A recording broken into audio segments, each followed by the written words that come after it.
మాకు అత్యంత సన్నిహితులైన love gospel వీక్షకులందరికీ సర్వశుభాలు. లెంటు సమయంలో మనం ఉపవాసం ఉండకపోతే పాపం చేస్తామని ఆగస్టిన్ అనే సెయింట్ ప్రకటించారు.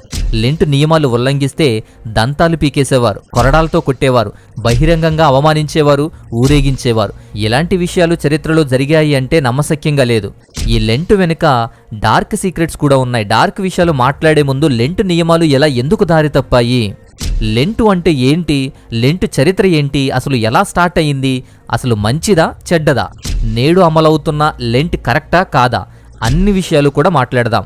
నేను లెంటు పాటించేవారిని విమర్శించను, కానీ ఆత్మీయ విలువలతో వాక్యం ప్రకారం నడిచే విధానం, సరిచేసుకునే విధానం, వాటి అంశాలన్నీ కూడా క్లియర్గా మనకు అర్థం కావాలి.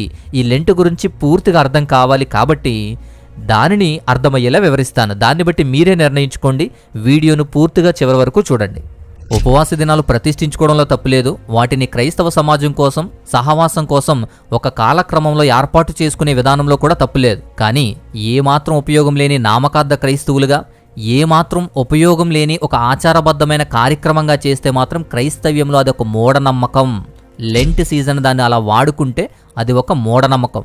ఆత్మీయుల క్షేమం కొరకు, సంఘక్షేమం కొరకు ఇది ఉపయోగపడేలా ఉందా లేదా మూఢనమ్మకంలా మారిందా అనేది మీరే నిర్ణయించుకోవాలి.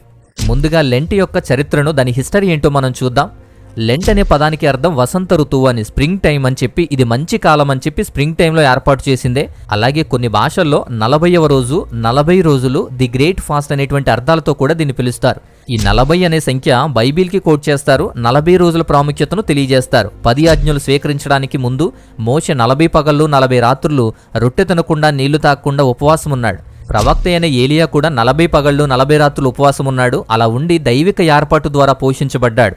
యోహాను ద్వారా బాప్తిజం తీసుకున్న తర్వాత యేసుక్రీస్తు వారు కూడా పరిశుద్ధాత్మతో నిండిన వారై ఎడారికి నడిపించబడ్డారు. అక్కడ 40 పగళ్ళు 40 రాత్రులు ఉపవాసం ఉండి సాతాను చేత 3 సార్లు శోధించబడ్డారు. మహాజలప్రళయం 40 పగళ్ళు 40 రాత్రులు కొనసాగింది. ఇజ్రాయేలులు కూడా 40 సంవత్సరాలు ఎడారిలో సంచరించారు. యోనా నినివే పట్టణస్థులకు పశ్చాత్తాపడ్డానికి 40 రోజులు గడివిచ్చారు. ఇలా 40 అనే సంఖ్య బైబిల్లో ప్రాముఖ్యతను నొక్కి చెబుతుంది. అయితే ఈ 40 రోజులు బైబిల్కి లింక్ చేస్తారు, లెంట్కి లింక్ చేస్తారు. కానీ అసలైన బీజం పడింది మాత్రం టూరిన్కు చెందినటువంటి తొలి క్రైస్తవ బిషప్ మ్యాక్సిమస్ ఆఫ్ ట్యూరిన్ అంటారు. ఏలియా 40 రోజుల ఉపవాసం ద్వారా కరువును జయించినట్లే, అలా ముగింపు పలికి పోషించబడినట్లే ఆ 40 రోజుల్ని ఎగ్జాంపుల్గా తీసుకుని 40 రోజులు ఉపవాసం ఉండే క్రైస్తవులు బాప్తిజం పొందడానికి, ఆత్మీయతలు వృద్ధి పొందడానికి అర్హులు అని రాశాడు. అలా 40 రోజులు బాప్తిజం తీసుకునే ఆత్మీయుల కోసం ఏర్పాటు చేయబడిన ఒక విధిగా మారిపోయింది 40 రోజులు అనేది. సో ఇప్పుడు లెంట్ గురించి మాట్లాడదాం. లెంట్ ఎలా స్టార్ట్ అయ్యింది అంటే, లెంట్ అనేది చిన్న చిన్న ఉపవాసాలుగా స్టార్ట్ అయ్యి 40 రోజుల వరకు లెంట్ సీజన్గా కూడా వచ్చింది. ఉపవాస దినాలు ప్రతిష్ఠించుకోవడం, ప్రార్థనా సమావేశాలు ఏర్పాటు చేసుకోవడం, ఇలాంటివన్నీ కూడా మంచిదే. బైబిల్ ఎప్పుడు కూడా దానికి ఎగానిస్ట్ కాదు. కానీ లెంట్ సీజన్కి వచ్చేసరికి మాత్రం అనేక మందికి సందేహాలు ఉంటాయి. లెంట్ బైబిల్లో లేదు. బైబిల్ కూడా లెంట్ చెయ్యమని చెప్పలేదు. ఎందుకంటే బైబిల్లో లేని లెంట్ గురించి బైబిల్ చెయ్యమని, చెయ్యొద్దు అని ఎందుకు చెబుతుంది? మనుషులు వారి పరిస్థితులను బట్టి నియమించుకున్నదే. కేవలం బాప్తిజం కోసం ఒక ప్రిపరేషన్గా స్టార్ట్ అయ్యి ఆ తర్వాత 40 రోజుల లెంట్ కాలంగాను, ప్రార్థనా సమావేశాల కాలంగాను వచ్చేసింది. లెంట్ కాలం అనేది అలా ఆచారబద్ధంగా మార్చుకుంటూ వచ్చారు. అది ఒకరు సెట్ చేసింది కాదు, ఒకరు పెట్టింది కాదు. ఈ లెంట్ ఎలా స్టార్ట్ అయ్యింది, నేటి వరకు ఎలా వచ్చింది, దాని యొక్క పరిస్థితులు అర్థం కావాలి అంటే తొలినాటి ఉపవాస ప్రార్థనల గురించి మనం తెలుసుకోవాలి. తొలినాటి ఉపవాస ప్రార్థనలు అంటే 1వ శతాబ్దం నుంచి 3వ శతాబ్దం వరకు జరిగిన సన్నివేశాలు మనకు తెలియాలి. లెంటు ఆ టైంలో పూర్తిగా ఉనికిలో లేదు. లెంట్ అప్పుడు జరపలేదు. ఈస్టర్కి ముందు మాత్రం చిన్న చిన్న సన్నాహక ఉపవాసాలు గాని, ప్రార్థనలు గాని ఏర్పాటు చేసుకునేవారు. అలా క్రమంగా ఉద్భవించిందే ఈ లెంట్. డిడాచే అనేటువంటి ఒక గ్రంథం ఉంది. క్రీస్తు శకం 50 నుంచి 150 మధ్య కాలంలో వ్రాయబడిన అతి పురాతనమైన క్రైస్తవ గ్రంథం. ఇది బైబిల్లో లేని గ్రంథం. ఇది 12 మంది అపోస్తుల బోధన అని చెప్పి the teachings of the 12 apostles అని పిలుస్తారు దీన్ని. ఇది మెయిన్గా బాప్తిజం గురించి ఉద్దేశించబడింది. బాప్తిజం ఇచ్చేవారు, బాప్తిజం పొందేవారు, అలాగే సామర్థ్యం ఉన్న ఇతరులు కూడా బాప్తిజానికి ముందు ఉపవాసం ఉండాలి అని ఖచ్చితంగా సిఫార్సు చేస్తుంది. ఈ పత్రం అనేది, గ్రంథం అనేది క్రైస్తవులు మేజర్గా బుధవారం, శుక్రవారం వారానికి 2 సార్లు ఉపవాసం ఉంటారు అని చెప్పింది. కేవలం బాప్తిజం కొరకు మాత్రమే ఉండేటువంటి ఒక కార్యక్రమం ఇది. తర్వాత 2వ శతాబ్దపు చివరి కాలం లియోన్కు చెందినటువంటి ఇరేనియస్ అనేటువంటి ఒక వ్యక్తి పోపు విక్టర్కి ఒక లేఖ పంపిస్తాడు. ఈస్టర్కి ముందు చేసేటువంటి ఉపవాస కాలాలన్నీ కూడా పురాతన ఆచారాలుగా చాలా కాలంగా పరిగణించబడుతున్న ఆచారాలు అని చెప్పి దాని వ్యవధి మారుతూ వస్తుంది అని చెప్పి పేర్కొన్నాడు. అంటే కొందరు 1 రోజు, కొందరు 2 రోజులు, మరికొందరు ఎక్కువ కాలం, ఇలా కొన్ని ప్రాంతాల్లో కొన్ని చర్చెస్లో ఇలా మారుతూ వస్తుంది అని పేర్కొన్నాడు. ఆ తర్వాత 3వ శతాబ్దం డిడస్కాలియా అపోస్టోలోరం అనేటువంటి ఒక గ్రంథం, అలాగే అపోస్తలిక్ సాంప్రదాయం కూడా ఈస్టర్కి ముందు 1 రోజు గాని 2 రోజులు గాని 6 రోజులు గాని ఈ ఉపవాస ప్రార్థనల్ని నమోదు చేశాయి. ఈ సమయం స్థలాన్ని బట్టి ఆ చర్చ్ను బట్టి ఉంటుంది, ఒక్కొక్క చోట ఒక్కోలా ఉండేది. అపోస్తలిక సాంప్రదాయం ప్రకారం బాప్తిజం తీసుకునే వ్యక్తులు శుక్రవారం ఉపవాసం ఉండాలి, శనివారం దేవుని సన్నిధిలో జాగరణ చేయాలి, ఆదివారం బాప్తిజం తీసుకోవాలి. ఇలాంటి ఒక క్రమాన్ని దాంట్లో పొందుపరిచారు. ఆ తర్వాత 3వ శతాబ్దపు మధ్యకాలంలో అలెగ్జాండ్రియాకు చెందినటువంటి డయోనీసియస్ అనేటువంటి వ్యక్తి తన ప్రాంతంలో భక్తులు, ఆత్మీయులు, విశ్వాసులు కూడా 6 రోజుల వరకు ఉపవాసం ఉండేవారు అని చెప్పాడు. ఆ తర్వాత రోమ్ ప్రాంతంలో కూడా క్రైస్తవులు ఏదో ఒక సమయంలో ఈస్టర్కి 3 వారాల ముందు ఉపవాసాన్ని ప్రారంభించేవారు. 40 రోజుల ఉపవాసం అనే పద్ధతి మాత్రం 3వ శతాబ్దంలోనే ఈజిప్టులో అలెగ్జాండ్రియా చర్చిలో కనిపించింది. ఈ ఉపవాసం ఈస్టర్కు ముందు కాకుండా యేసుక్రీస్తు వారు బాప్తిజం తర్వాత ఎడారిలో గడిపిన సమయానికి సమాంతరంగా సెట్ చేసుకున్న ఒక కాలమానం. అలా యేసుక్రీస్తు చేసిన 40 రోజుల ఉపవాస కార్యక్రమాన్ని ఆ కాలమానాన్ని బట్టే ఎఫీఫనీ ఫెస్టివల్కి ముందు చేసేవారు. అది ఈజిప్టులో ఉన్న అలెగ్జాండ్రియా చర్చిలో కనిపించేది. అలా 40 రోజుల కాలమానం కూడా అక్కడక్కడ జరిగేది. అయితే ఆ చోటును బట్టి, అక్కడ ఉన్న బిషప్ను బట్టి అవి మారుతూ వచ్చేవి. ఇది మనుషులు పెట్టిందే, కానీ ఆ కాలంలో ఎంతో ఉపయోగపడేది, అనేకులను ఆత్మీయంగా బలపరిచేది, ముఖ్యంగా బాప్తిజం తీసుకునే వాళ్ళని సిద్ధపరిచేది. నేడు జరుగుతున్న లెంట్ సీజన్లో, నేడు జరుగుతున్న లెంట్ ప్రార్థనలో ఎంతమంది విశ్వాసం పొందుతున్నారు, ఎంతమంది బాప్తిజం తీసుకున్నారు, ఎంతమంది బాప్తిజం కోసం ప్రిపేర్ అవుతున్నారు? అనేకులను క్రైస్తవులుగాను, ఆత్మీయులుగాను, విశ్వాసులుగాను ఆత్మీయ క్రమశిక్షణ అలవాటు చేసుకోవడానికి ఉపయోగపడేది. ఇలా ఒక్కో చోట ఒక్కోలా నడిచే విధానానికి గొడవలు మాత్రం వచ్చేవి. ఒక్కొక్క చోట ఒక్కొక్క సేవకుడు వేరువేరుగా ఉండడం వల్ల గందరగోళం ఎక్కువైంది. పైగా ఎవరికి నచ్చింది వారు చేసుకుంటున్నారు. తర్వాత ప్రాముఖ్యమైన సంఘటన క్రీస్తు శకం 325లో క్రైస్తవులు బిషపులు కూడుకోవడానికి మొట్టమొదటి క్రైస్తవుల ఆత్మీయ సమ్మేళనంగా జరిగిన ఒక కార్యక్రమం కౌన్సిల్ ఆఫ్ నికేయా, నైజియా కౌన్సిల్ అంటారు. ఈ నైజియా కౌన్సిల్లోనే ఈ 40 రోజుల ఉద్దేశం గురించి మాట్లాడడం జరిగింది. లెంటును అధికారం చేయడానికి కీలకమైనటువంటి ఒక క్షణంగా క్రీస్తు శకం 325లో జరిగిన ఈ కౌన్సిల్ ఆఫ్ నికేయాలోనే వచ్చింది. ఇది చర్చి యొక్క మొదటి క్రైస్తవ కౌన్సిల్. అయితే లెంటు పాటించాలని కౌన్సిల్ ఆదేశించలేదు, లెంటు ఈ కౌన్సిల్ పెట్టలేదు, లెంటు పాటించమని ఎక్కడా చెప్పలేదు. అయితే వీటి గురించి చర్చ మాత్రం జరిగింది. ఇక్కడ లెంట్ అని ఇక్కడ ఏం పేరు పెట్టలేదు, కానీ ఈస్టర్కి ముందు 40 రోజుల ప్రార్థనా కాలం జరుగుతుంది అని దానిని 40 రోజుల వరకు కూడా అంగీకరించింది కౌన్సిల్. ఆ కాలాన్ని గందరగోళం లేకుండా, ఇష్యూస్ రాకుండా 40 రోజులకు అంగీకరించింది. అయితే దీని ప్రకారం అర్థమయ్యేది క్రీస్తు శకం 325 నాటికే విస్తృతంగా అది గుర్తించబడిన ఆచారం అని తెలుస్తుంది. అయితే కౌన్సిల్ ఆఫ్ నికేయా తర్వాత తూర్పు దేశాలు కానీ పశ్చిమ దేశాలు కానీ రెండూ కూడా 40 రోజుల లెంట్ని స్థిరపరిచాయి, దాన్ని ఆచారబద్ధం చేశాయి.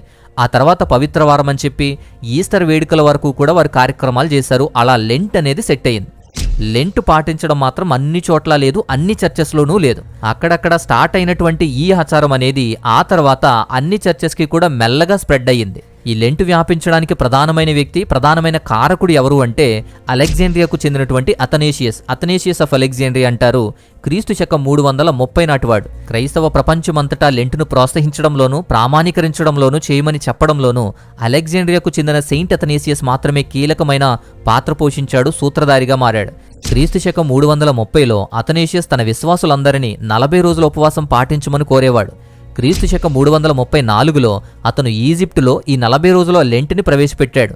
ఇది అలెగ్జాండ్రియా చర్చి యొక్క ఆచరణలో మార్పును తీసుకొచ్చాడు. గతంలో ఈ చర్చ్ అనేది ఈస్టర్కి ముందు 6 రోజుల ఉపవాసాన్ని మాత్రమే పాటించేది. అలా 40 రోజులు దాన్ని చేసేలా చేశాడు. క్రీస్తు శకం 339లో రోముకు అలాగే యూరప్లో చాలా ప్రాంతాలకు ప్రయాణించిన తర్వాత అలెగ్జాండ్రియా ప్రజల మీద 40 రోజుల ఉపవాసాన్ని కోరుతూ అథనేషియస్ బలమైనటువంటి పదాలతో రాసేవాడు.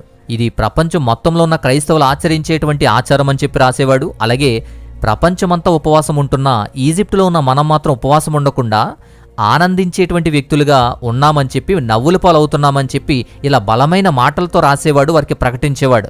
అలా అథనేషియస్ వ్యాపించడానికి, లెంట్ డేస్ పాటించడానికి కూడా కారకుడయ్యాడు. ఆ తర్వాత 4వ శతాబ్దం నుంచి 7వ శతాబ్దం వరకు కూడా అధికారికంగా ఆమోదించబడింది ఒక అవసరంగా కూడా పేర్కొనేవారు. క్రీస్తు శకం 363-64 ప్రాంతంలో లవోదీసియాలో జరిగిన కౌన్సిల్లోనే ఖచ్చితమైన ఒక అవసరం ఇది అని చెప్పి లెంటు ఉపవాసాన్ని సూచించింది. తరువాత హిప్పోలో ఉన్నటువంటి సెయింట్ ఆగస్టిన్, క్రీస్తు శకం 354 నుంచి 430 వరకు ఉన్న సెయింట్ ఆగస్టిన్, మన ఉపవాసం మరి ఏ సమయంలోనైనా ఉంటే అది స్వచ్ఛందంగా ఉంటుంది, కానీ ఈ లెంటి సమయంలో మన ఉపవాసం ఉండకపోతే పాపం చేస్తాం, ఇది పాపం అని ప్రకటించేశాడు. 5వ శతాబ్దం నాటికి పోప్ లియో I 40 రోజుల లెంటిని బాగా స్థిరపడిందని భావించి తన రోమన్ సమాజానం అంతటికీ కూడా లెంట్ హామీలను బోధించేవాడు, లెంట్ కార్యక్రమాల్ని అధికారికంగా ప్రస్తావించేవాడు. క్రీస్తు శకం 601లో Pope Gregory I, Gregory the Great అంటాం, లెంట్ యొక్క ప్రారంభాన్ని ఈస్టర్ వరకు కూడా 46 రోజుల వరకు కూడా మార్చాడు. ఇతనే హ్యాష్ వెన్స్డే అని చెప్పి భస్మ బుధవారం గురించి ప్రస్తావించాడు. దీని వలన సరిగ్గా 40 రోజుల ఉపవాస దినాలు ఆదివారం పండుగ రోజులుగా పరిగణించి, ఆదివారం సెలవుగా పరిగణించి ఉపవాసం వర్తించదు అని చెప్పి ఈస్టర్కి ముందు 40 రోజులుగా దీన్ని సెట్ చేశాడు. నుదుటి మీద ఈ బూడిదతో సిలువ ఆకారంలో గుర్తు పెట్టేటువంటి సాంప్రదాయాన్ని కూడా ఇతనే స్టార్ట్ చేశాడు. ఇక్కడే ప్రార్థనల కోసం ప్రారంభించిన ఉపవాసాలు కాస్త ఆచారబద్ధంగా మారడానికి కారణమయ్యాయి. అలా లెంట్ అనేది ఆచారబద్ధంగా మారిపోయింది, ఖచ్చితమైన అవసరంగా మారిపోయింది, తప్పనిసరిగా మారిపోయింది. ఆ తర్వాత భస్మ బుధవారం లాంటి కార్యక్రమాలు ఎలా అయితే ఆచారబద్ధంగా ప్రవేశించాయో అలాంటి చెడు కార్యక్రమాలు చాలా వరకు కూడా ప్రవేశిస్తూనే వచ్చాయి. ఎవరికి నచ్చింది, ఎవరికి వచ్చింది అలా చేసుకుంటూ వస్తూ ఉన్నారు. సో లెంట్ అనేది ఎలా స్టార్ట్ అయింది, దాని చరిత్ర అనేది ఇది కేవలం ఎలా వచ్చింది అని మాత్రమే. కానీ ఎలా ఉండేది, దేనికోసం లెంట్ చేసేవారు, లెంట్ వారికి ఎలా ఉపయోగపడేది అని కూడా మనం తెలుసుకోవాలి.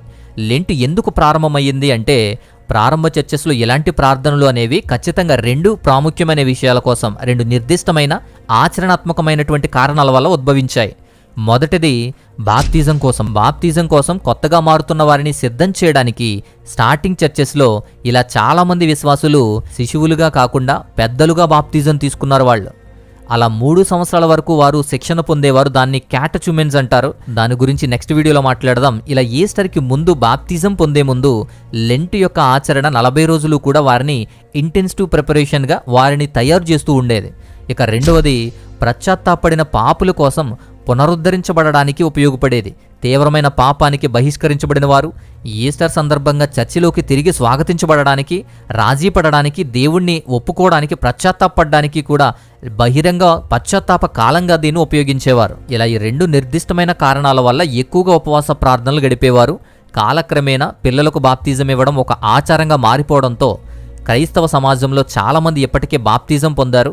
లెంట్ అనేది క్రైస్తవులందరూ తమ విశ్వాసాన్ని మరల పునరుద్ధరించుకోవడానికి ఇది వాడుకోవడం మొదలుపెట్టారు. ఇది కేవలం క్యాథలిక్లకు మాత్రమే పరిమితం కాలేదు. క్యాథలిక్లతో పాటు ఆర్థోడాక్స్ వారు, యాంగ్లికన్ వారు, లూథరన్ వారు, బైబిల్ మిషన్ వారు, మెథడిస్టులు, ఇలా చాలా ప్రొటెస్టెంట్ చర్చల్లో కూడా ఇవన్నీ కూడా లెంట్ కాలాలు నేటికి కూడా జరుగుతూనే ఉన్నాయి. లెంట్ అనేది కేవలం ఉపవాసం గురించి మాత్రమే కాదు. ప్రారంభ క్రైస్తవ సమాజమంతా ఈ లెంట్ యొక్క ప్రార్థనలన్నీ 3 స్తంభాల మీద నిలబెట్టారు. అవి 3 పరస్పర సంబంధం ఉన్న విభాగాలు అని నొక్కి చెప్పారు. ఇది లేకుంటే అసలు లెంట్ లేదు. ఈ 3 ఆచరించుకుంటే అసలు లెంట్ ప్రార్థనలో విలువ లేదు, అసలు పాటించిన వ్యర్థం. మొదటిది ఉపవాస ప్రార్థనలు. వీటిని వ్యక్తిగత సామూహిక ప్రార్థనలుగాను, ప్రార్థన లేనటువంటి ఆహారము సుఖాల నుంచి కఠినమైన నియమాలు అనుసరిస్తూ ఉపవాస ప్రార్థనలో గడపడానికి ప్రార్థనా అంశాలుగా మాత్రం ఖచ్చితంగా పాటించాల్సినటువంటి నియమం. రెండవది పశ్చాత్తాపం గురించి, పాప క్షమాపణ గురించి, మనల్ని మనం హృదయపూర్వకంగా దేవునికి సమర్పించుకోవడం గురించి, మనల్ని దేవునితో గడిపేటువంటి క్షణంగా ఏకం చేసేటువంటి ఒక ప్రార్థనా శక్తి అది.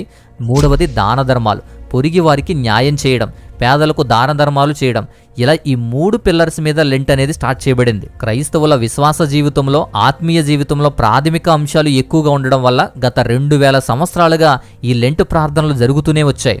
ఇవేమీ లేకుండా, వీటి వలన మనకు ఉపయోగం లేకుండా ఒక ఆచారబద్ధంగానో ఒక నామకార్థ క్రైస్తవునిగా చేసేటువంటి ప్రార్థనలు లెంటు అనేది ఎంతవరకు ఉపయోగమో ఆలోచించండి.